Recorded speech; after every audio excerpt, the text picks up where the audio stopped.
I'm gonna tell you, man. I watch, as usual, everything through a Texans lens, and here's the picture that I want to paint. Right, the Texans are at a fork in the road on this schedule. You're sitting at 2-3. You got a chance to get to 3-3, so you can get to 500. You come home with 3 straight home games. Right. Here's the thing, Sean. If you get to 500 by beating Seattle in primetime on the road in Seattle, and I think you can come back home confidently versus the 3 opponents that you have at home. Right? Yeah. It's not a pushover schedule. There's some good opponents on that schedule here at home, but it is 3 home games where you come home and the thought is, hey man, let's get this ship right. Let's get above 500 and let's get rolling. Right? Or you go up to Seattle, the environment, the primetime game gets the best of you. Maybe the offense slides back down to more what we thought it was the first 3 weeks of the season versus what we saw, and it scored 70 points in 2 weeks versus Tennessee and Baltimore. Mm-hmm. That fork is, does your record – because here's the thing, Sean. I think the last 2 games – I think it's fair to say the product that is the Houston Texans, and look, we've talked a lot about the offense, but the whole thing, the football product is closer to the top of the league than it is the bottom of the league.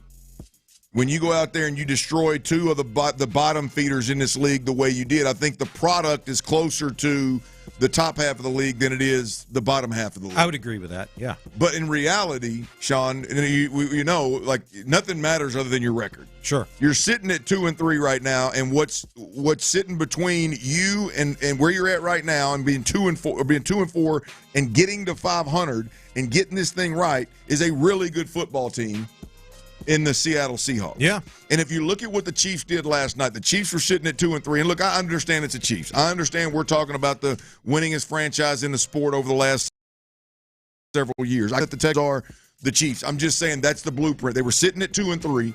And what they did, now they did it at home against the Detroit Lions, but they had a really good Detroit Lions team come in, albeit they were banged up on the defensive side of the football. I get it. But when I watched that game,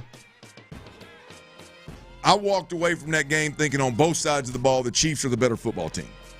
And I'm not saying that they are. I'm saying in that particular instance, the product that they put out there against a really good NFC opponent was a product that you can go, yep, the Chiefs are going to get right. Yep, the Chiefs are still a contender. Yep, look out, the Chiefs could still get this thing and be real towards the end of the year and be a problem. Yeah, right? I told T-Mill this earlier. The thing that I've noticed about the Kansas City Chiefs in the last 2 weeks is I saw them come in last week against Jacksonville.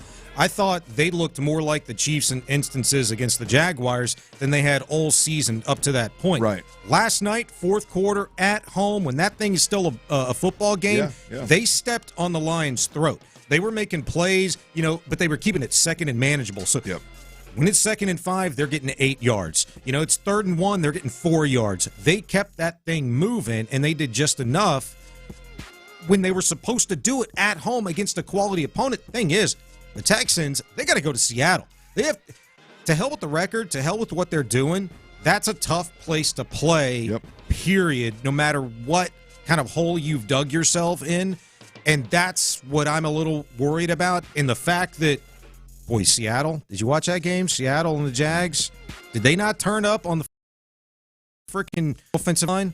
Yeah. What was that, 33 pressures, 7 sacks on Trevor Lawrence this weekend? Holy crap. That's what scares the hell out of me. They're a problem. The Seattle defense, they had a little bump in the road 2 weeks ago, and then they just turned it right back on this past week. The Seattle defense is a problem. Their offense is really good. I mean, the reality of it is I think this is an opponent, I liken it to the Chiefs because I think Detroit's a good NFC team this year. Yeah. There's still some – look, I mean, you look over the last several years, it's been great, but they got new offense coordinator, new defensive coordinator, and, who are the Chiefs? This is a game where you got to rebound and get this thing right, and they did it, right? No turnovers, no penalties. I think that the Chiefs are legit contenders. I think they right now they may down the road they may turn out to be frauds. I don't know, but right now I think you look at that product, you look at the record at 3-3. It's early in the season. Okay, I think they're contenders. I think there's a lot to be decided in that particular division and how the playoffs in the AFC unfold. Yeah, they ain't got Rashee Rice yet back. That's right. Can the Texans do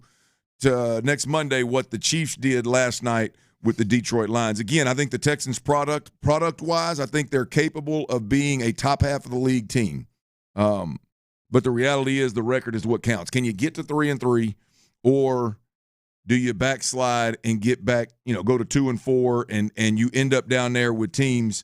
I mean, let's be honest. I mean, the way the division, the AFC is the way it unfolds right now, man, there is a clear divide in the top, let's call it 9 teams, in the bottom. Them, they ain't got a chance. No, they way down there.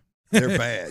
They are bad. And there's some 1 and 2 lost teams, but they are awful, man. And so, do you keep your record-wise? Do you stay up there with Denver's and some of these other teams that are emerging like New England and kind of stay in that mix for the wild card? Yeah.